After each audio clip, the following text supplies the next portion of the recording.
Ladies and gentlemen, today Malaysia Airlines have released the final list of nationalities on board flight MH17.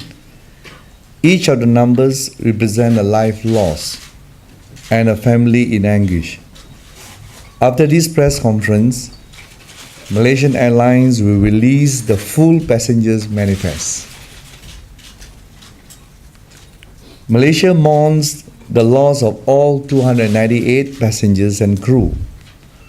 We feel for their families and we promise to do all we can to ensure that the investigation is completed and justice is done. On an investigation, Malaysia is deeply concerned that the crash site has not been properly secured. The integrity of the site has been compromised, and there are indications that vital evidence has not been preserved in place. Interfering with the scene of the crash risks undermining the investigation itself. Any action that prevents us from learning the truth about what happened to MH17 cannot be tolerated. Failure to stop such interference would be a betrayal of the lives that we lost. Malaysia calls for all parties to protect the integrity of the crash site and to allow the investigation to proceed. We urge all those involved to respect the families and the nations who have lost their sons and daughters in this attack. Yes, MH17 has become a geopolitical issue, but we must not forget that it is a human tragedy. Since the plane went down, the remains of 298 people lie uncovered. Citizens of 11 nations, none of whom are involved in the conflicts in eastern Ukraine, cannot be laid to rest. Their lives were taken by violence.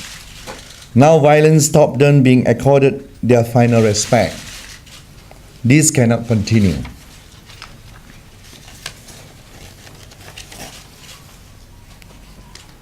On deployment, earlier today, Malaysia's special team arrived in Kiev.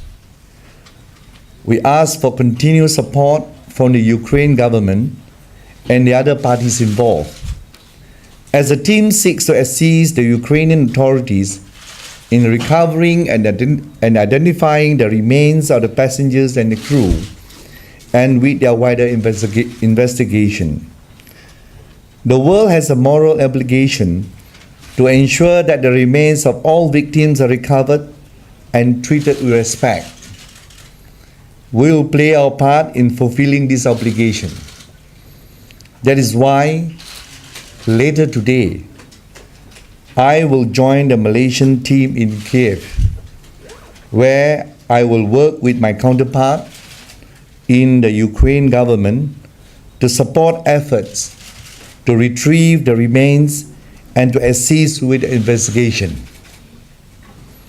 I will be joined by the Director General of the Department of Civil Aviation, the Malaysian investigator in charge, and the Chairman of Malaysia Airlines.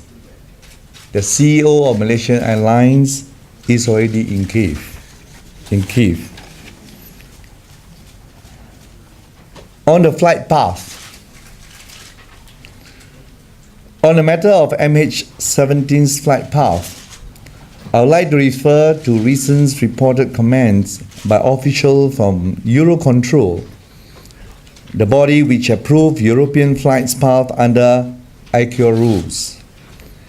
According to the Wall Street Journal, the officials stated that some 400 commercial flights, including 150 international flights, crossed eastern Ukraine daily before the crash. Officials from Eurocontrol also stated that in the 2 days before the incident, 75 different airlines flew the same route as MH17. MH17's flight path was a busy major airways, like a highway in the sky.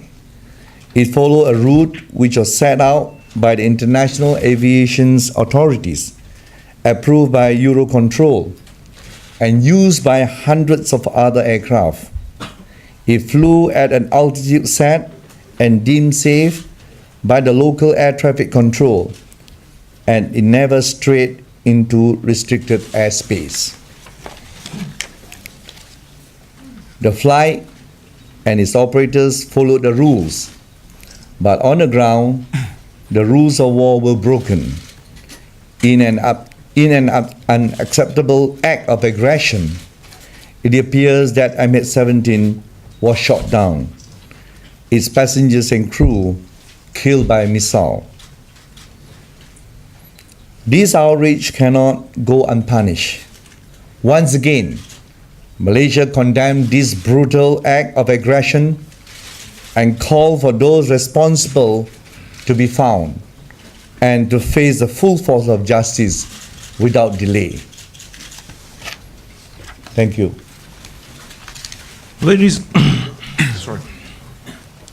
Ladies and gentlemen, members of the media, the floor is now open for the Q&A, question and answer session. We will start the questions with the local media first and followed by the international media. So we'll start on the side, please. Stephen, could you pass the mic, please? Thank you very much. Good evening, Datuk Sri. Good evening. Datuk Sri. Your name, please, sorry, and your agency. This is Tasha from the Melly Mail. Datuk Sri, people are now angry with the delay of reaching the crash site. Are investigators entirely at the mercy of the ground forces in Ukraine, or is there any other options? And also, now since we feel investigations are in jeopardy, will Malaysia hold Russia and Ukraine accountable for this? We are very concerned about the work at the site.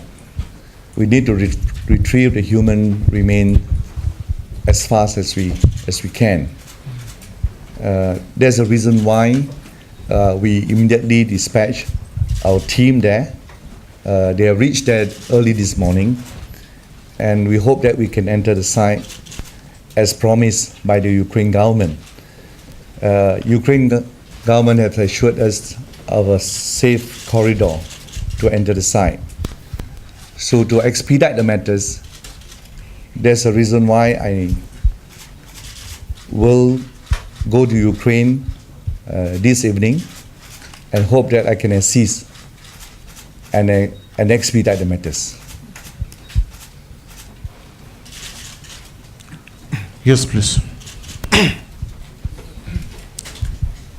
Datuk Sri Faizal dari Bernama. Soalan saya lebih kepada pasukan penyiasat. Adakah kita dah dapat kebenaran dan apakah status kini daripada pasukan penyiasat kita sama ada boleh masuk dalam masa terdekat? Pada masa sekarang? Ya. Pada masa sekarang kita belum boleh masuk lagi ke kawasan kemalangan tersebut. We haven't got access to the site, the accident site. So we are appealing to the authorities.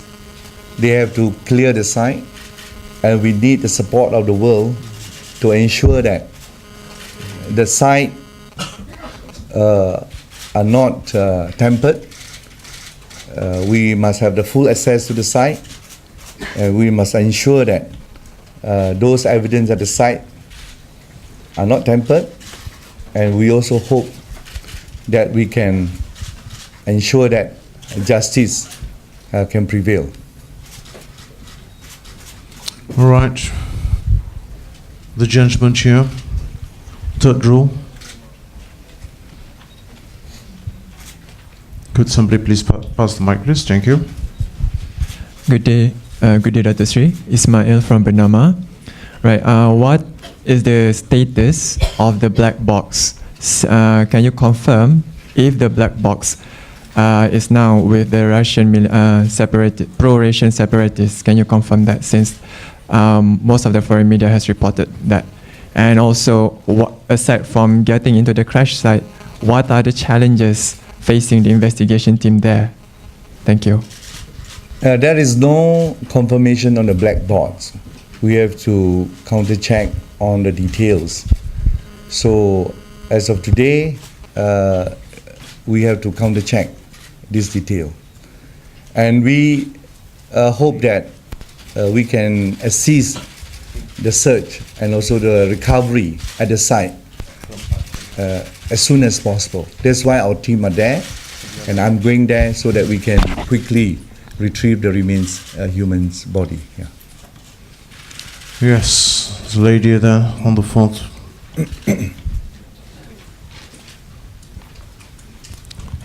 Please could somebody pass the mic over to her, please? Thank you very much. Datuk Sri, Vardhani from The Sun. Malaysia Airlines has released a statement saying that MH17 filed a flight plan to request to fly at 35,000 feet through the airspace, but this wasn't allowed. Do we know why it was not allowed? And my second question is, OSC was prevented to enter, so what will Malaysia do if we are continued to be prevented from entering the site? First, I must mention that the areas, the flight, we are supposed to fly at 35,000 feet, but the air control tower asks us to fly at 33,000 feet.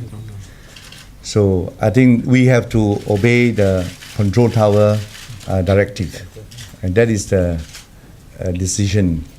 And always within that kind of airspace, that is under the air control tower jurisdiction.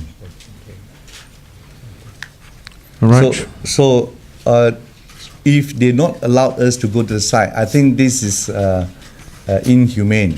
For we are looking at on the humanitarian ground. That's why we are calling the United Nations to assist the ceasefire, and also to ensure we are asking the Ukraine authority to ensure us the safe corridor to the site. And this must be done immediately. It must be done fast so that we can retrieve the human bodies as soon as possible. It's critical. There's a reason why the Malaysian government now is sending me to Ukraine, and hope that we can expedite the work as fast as possible. Yes, please.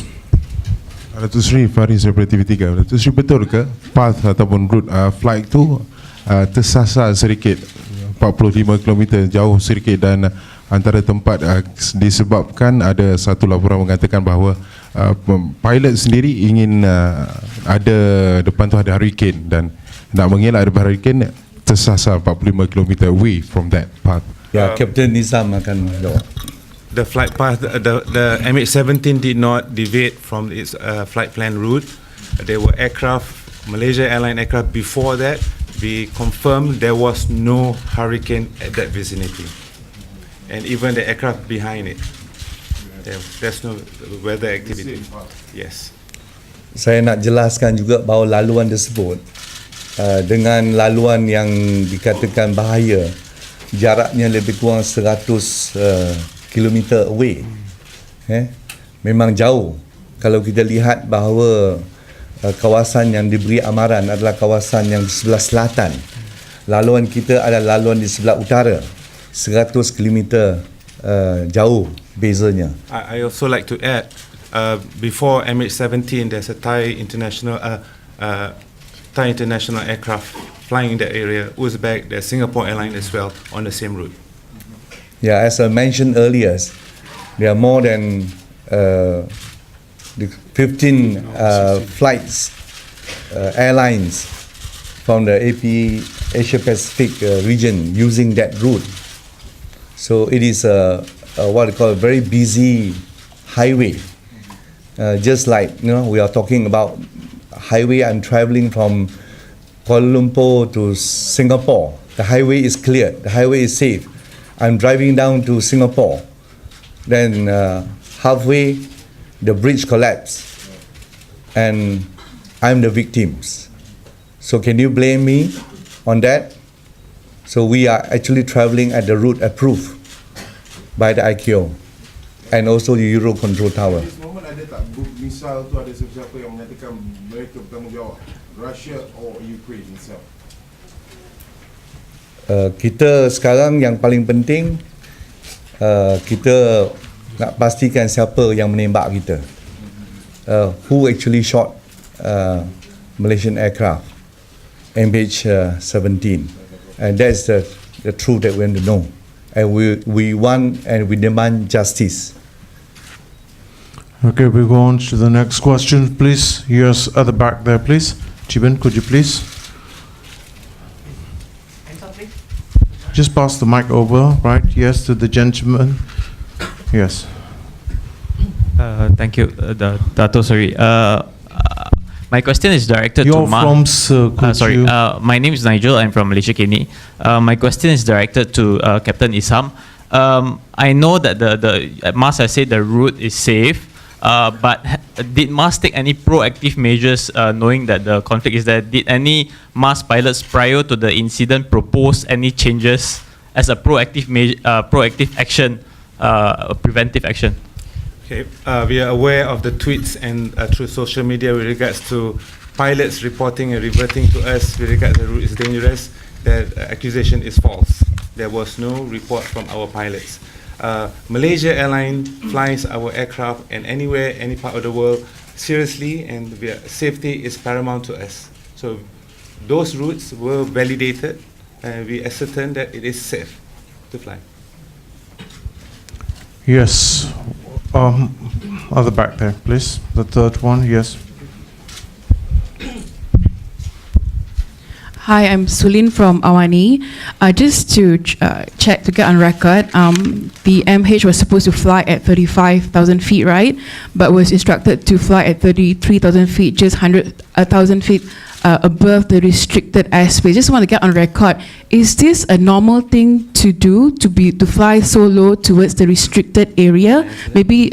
Okay, and also secondly, the ICAO said that it's not their job to warn about dangers of missiles, and it's a duty of individual nations. So has maybe Malaysia came up with such advisory over this airspace? I'll answer the first portion with regards to altitude. Yes, all operators will file the aspirated altitude they want to fly. For this example, at that position, Malaysian Airline 17, we plan to fly at 35,000 feet. However, when the aircraft is at the location, there are other traffics, right?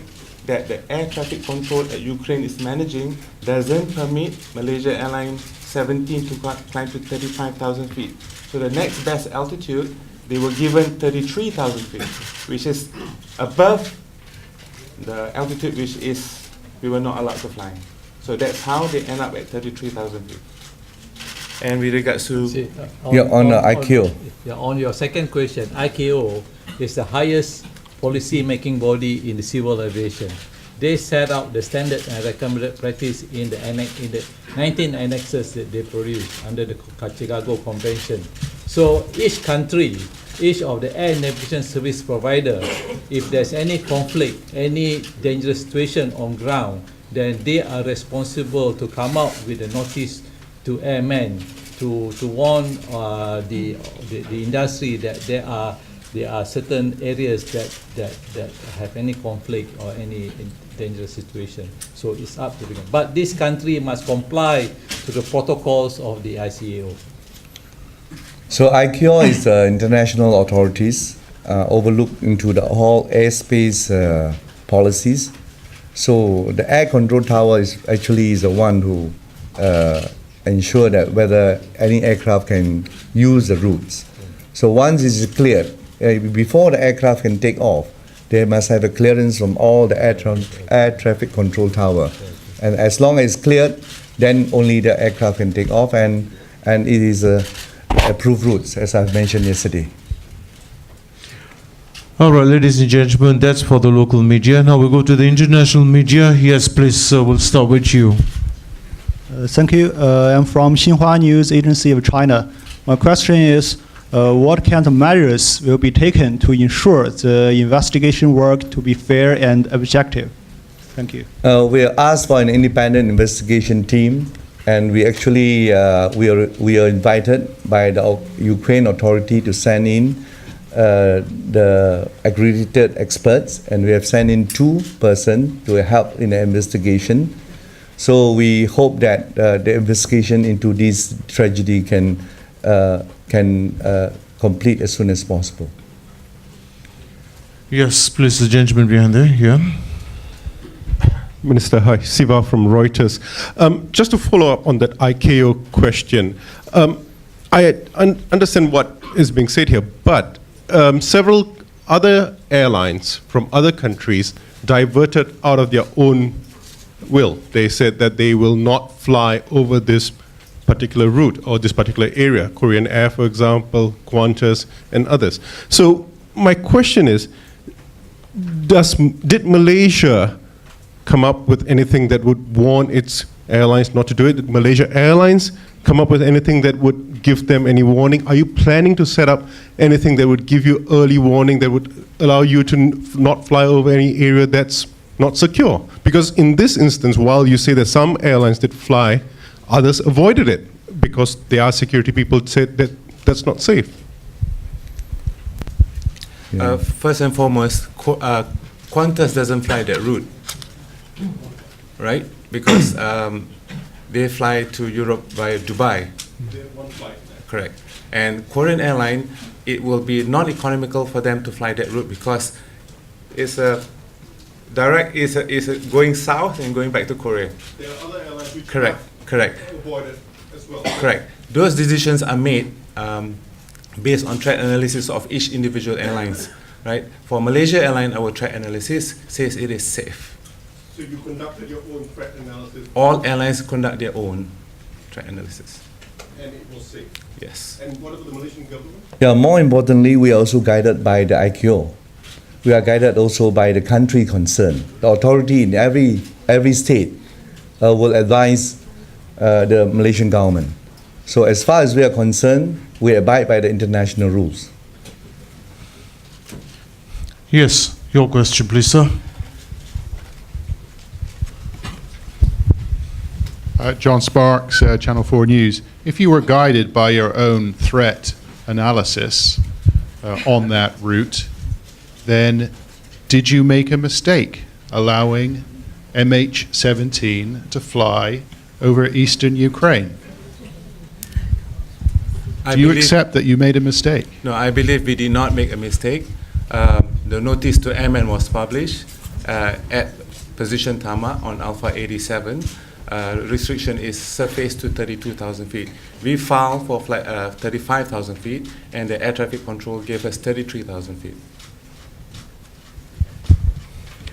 Yes, the gentleman there, please.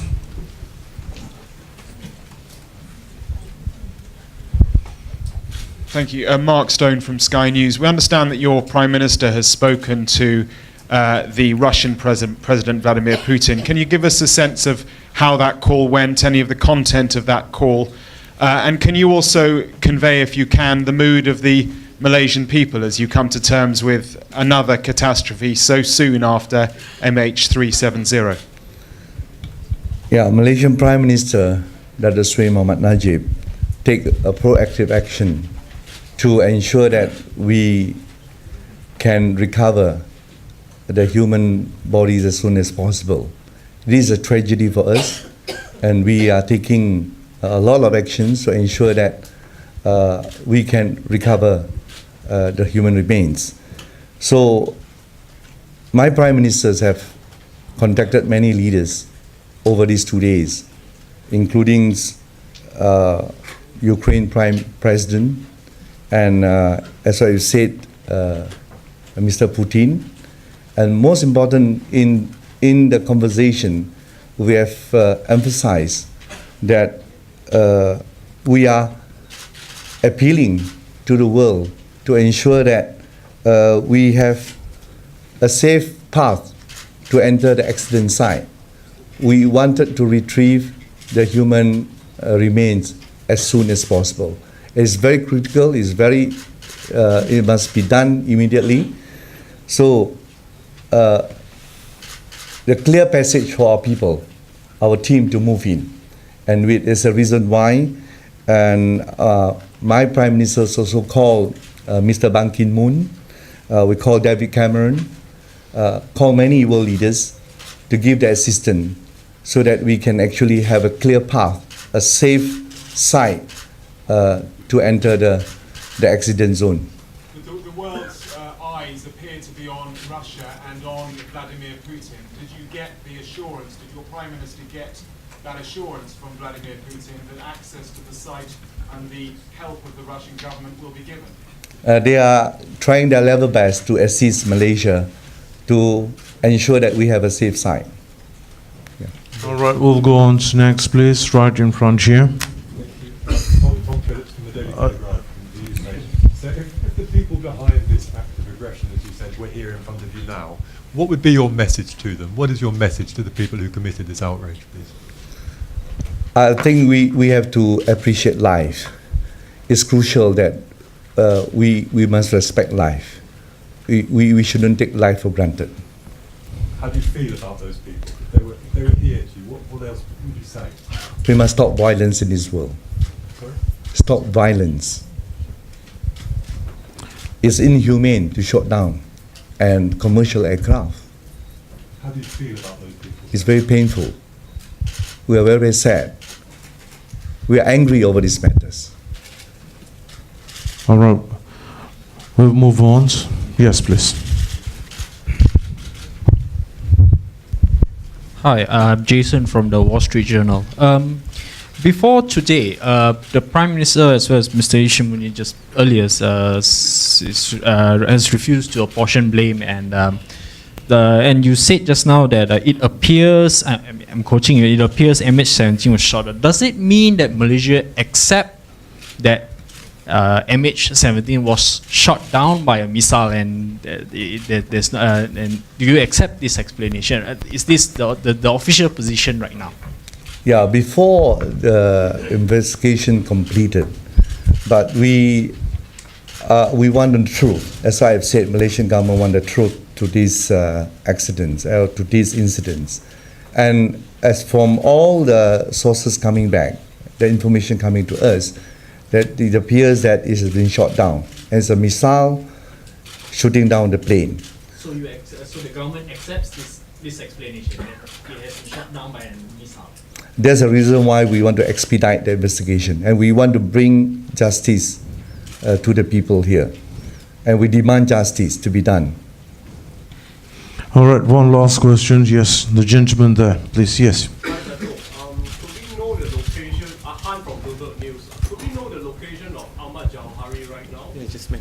I mentioned in my statement just now, Ahmad Johari now is in Kiev, and he has been there a few days to help and assist the whole operations. So I'll be going there, and we hope that we can assist the Ukraine government in recovery the human remains. All right, ladies and gentlemen. Yeah. Hold on. Yes. You're from? City. That will be the last question for the day. Your question, please, sir. Let the mic come to you. Okay, thank you. I'm from China Central Television, and I've heard that the Prime Minister of Malaysia has just now met with the next of kin of the victims. And do they reached some outcomes, and when will the families get the compensation? Yeah, we are sad over this incident, and the Prime Minister's visited the next of kin and give assurance to the next of kin that Malaysian government will give all the assistance possible. There's a lot of requests from the next of kin that we hope they can retrieve the human bodies as soon as possible. We need to recover the human remains from Ukraine. So there's a reason why we are doing our level best now to go to Ukraine and expedite the matters. Okay, ladies and gentlemen, that's the session for today. Thank you very much.